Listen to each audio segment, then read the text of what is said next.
أعوذ بالله من الشيطان الرجيم بسم الله الرحمن الرحيم فخلف من بعدهم خلف ورثوا الكتاب يأخذون عرض هذا الأدنى ويقولون سيغفر لنا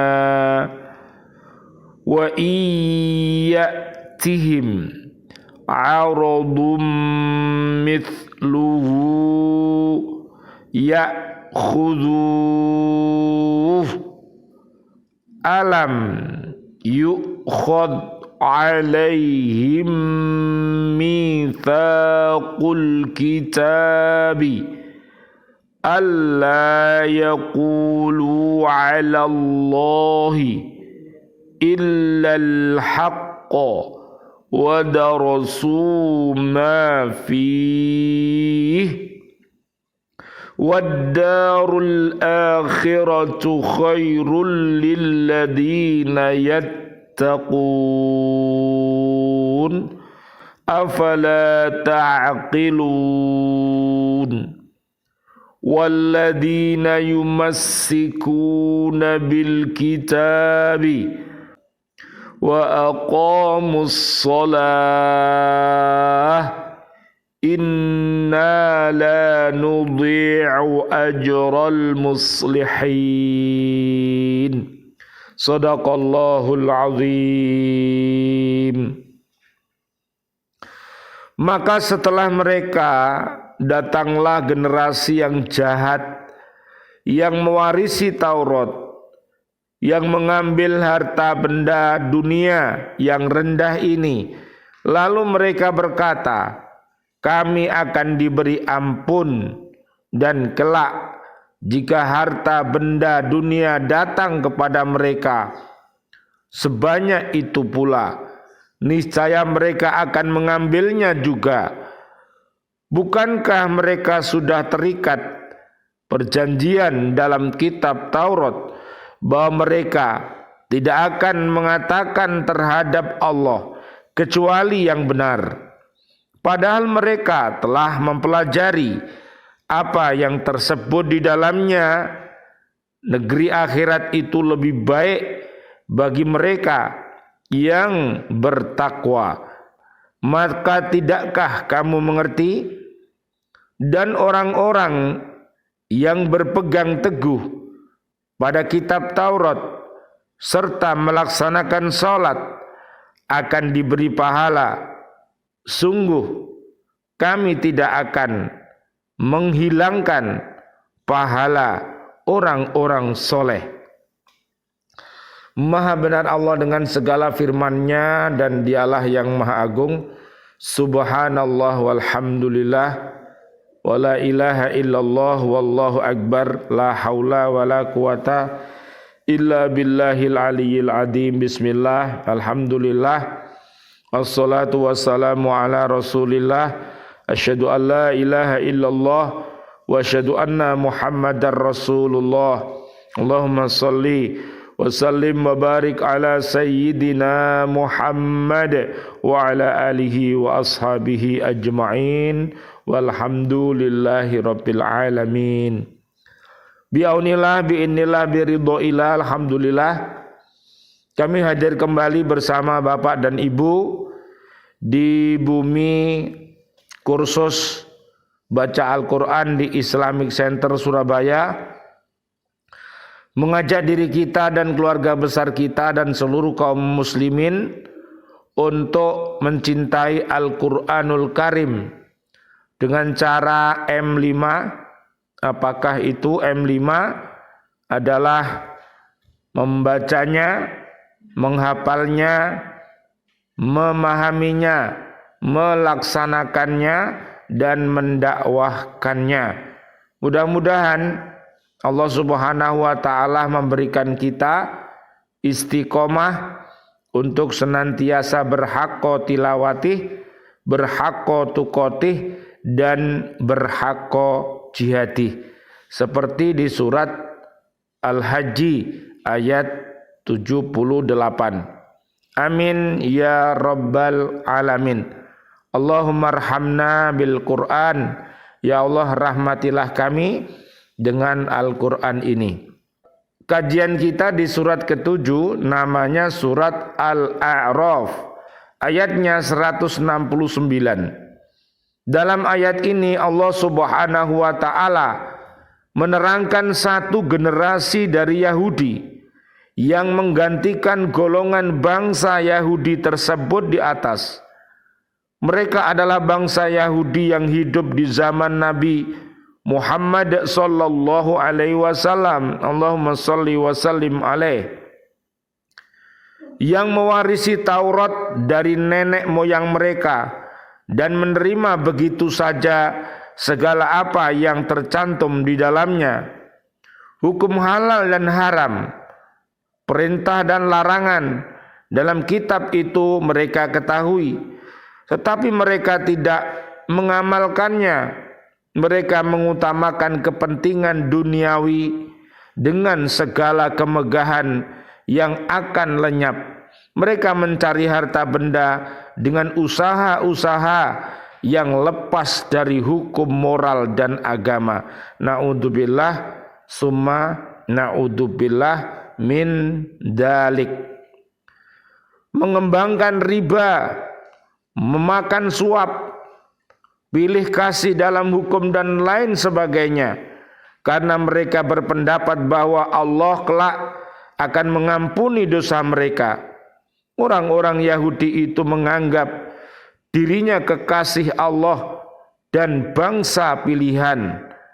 Anggapan demikian hanyalah menyesatkan pikiran mereka. Oleh karena itu, setiap ada kesempatan untuk memperoleh keuntungan duniawi seperti uang suap, riba dan sebagainya, tidaklah mereka sia-siakan.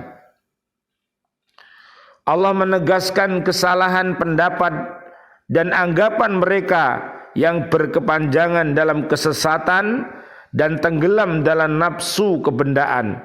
Allah mengungkapkan adanya ikatan perjanjian antara mereka dengan Allah yang tercantum dalam kitab Taurat, bahwa mereka tidak akan mengatakan terhadap Allah kecuali kebenaran, tetapi mereka memutarbalikkan isi kitab Taurat karena didorong oleh keinginan untuk memperoleh keuntungan duniawi, padahal mereka telah memahami dengan baik isi kitab Taurat itu dan sadar akan kesalahan perbuatan itu.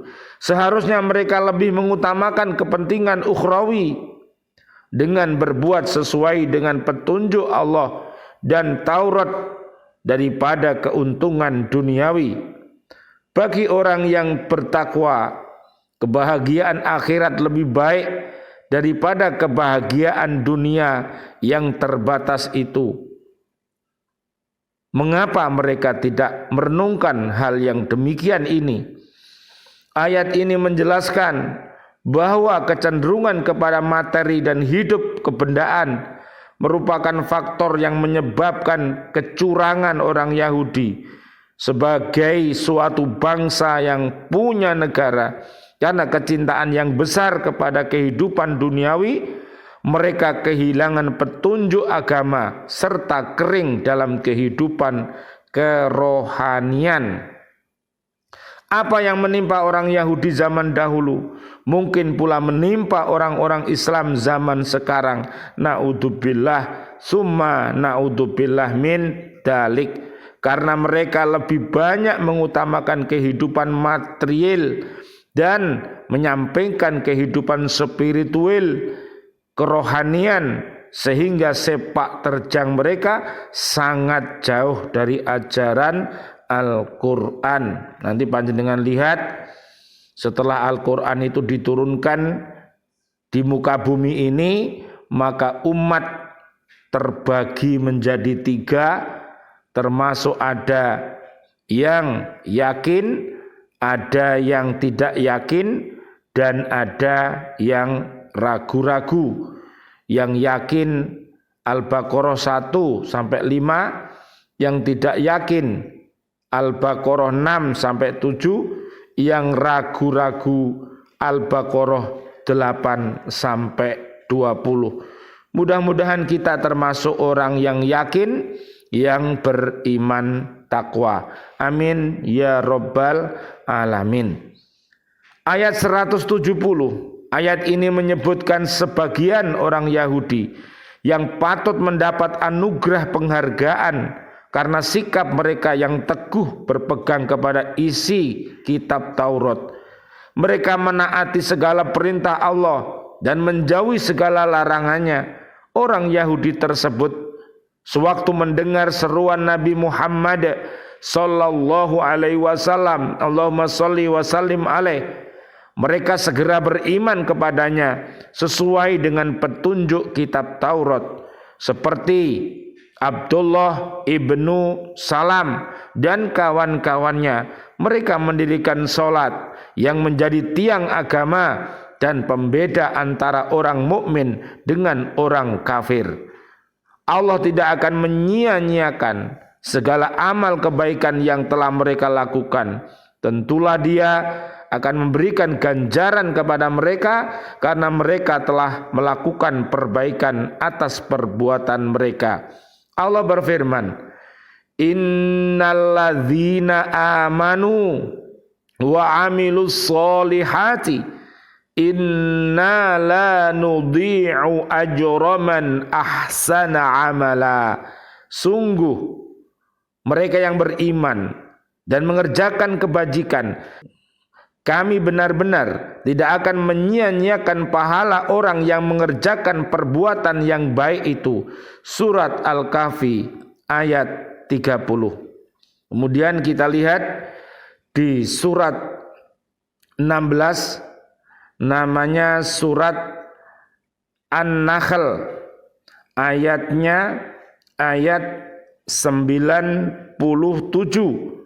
Allah Subhanahu wa ta'ala berfirman, barang siapa mengerjakan kebajikan, baik laki-laki maupun perempuan, dalam keadaan beriman, maka pasti akan kami berikan kepadanya kehidupan yang baik dan akan kami beri balasan dengan pahala yang lebih baik dari apa yang telah mereka kerjakan. Mudah-mudahan hakko tilawatih kita, hakko tukotih kita, dan hakko jihadih kita merupakan amal yang diridhoi oleh Allah Subhanahu wa ta'ala. Amin amin ya rabbal alamin. Dan doa-doa kita, misalnya di surat 27 ayatnya 19, ada sebuah doa yang harus kita baca. Maka Nabi Sulaiman alaihi salam tersenyum lalu tertawa karena mendengar perkataan semut itu, dan dia berdoa, ya Tuhanku, anugerahkanlah aku ilham untuk tetap mensyukuri nikmat-Mu yang telah Engkau anugerahkan kepadaku dan kepada kedua orang tuaku, dan agar aku mengerjakan kebajikan yang Engkau ridhoi, dan masukkanlah aku dengan rahmat-Mu ke dalam golongan hamba-hamba-Mu yang soleh. Amin amin ya rabbal alamin. Rabbana taqabbal minna innaka antas sami'ul alim wa tub alaina innaka antat tawwabur rahim. Ya Allah yang Maha Rahman, ya Allah yang Maha Rahim, doa-doa kami untuk seluruh saudara dan saudari kami, seluruh kaum muslimin dan kaum muslimat yang masih hidup, berikanlah kepada kami ya Allah panjang umur bil barokah wa bit taatillah, sihah wal afiyah, dan wafatkan kelak kami dalam keadaan husnul khotimah. Amin ya rabbal alamin. Dan doa-doa kami untuk seluruh saudara dan saudari kami, seluruh kaum mukminin, kaum mukminat yang sudah wafat, ayah kami dan juga seluruh para peserta BCA Islamic Center ini, para pegawai Islamic Center Surabaya yang sudah wafat, presiden kami, menteri kami, dan seluruh pahlawan kami, dan seluruh warga bumi ini yang wafat dalam keadaan beriman. Doa-doa kami, Allahumma gfir lahum warhamhum wa'afihim wa'fu anhum, Allahumma anzilir rahmah wal maghfirah wan ni'mah wal jannah. Rabbana atina fid dunya hasanah wa fil akhirati hasanah wa qina adzaban nar walhamdulillahi rabbil alamin. Amin ya rabbal alamin. Wal afu minkum. Wassalamualaikum warahmatullahi wabarakatuh. Waalaikumsalam warahmatullahi wabarakatuh. Hari ini mudah-mudahan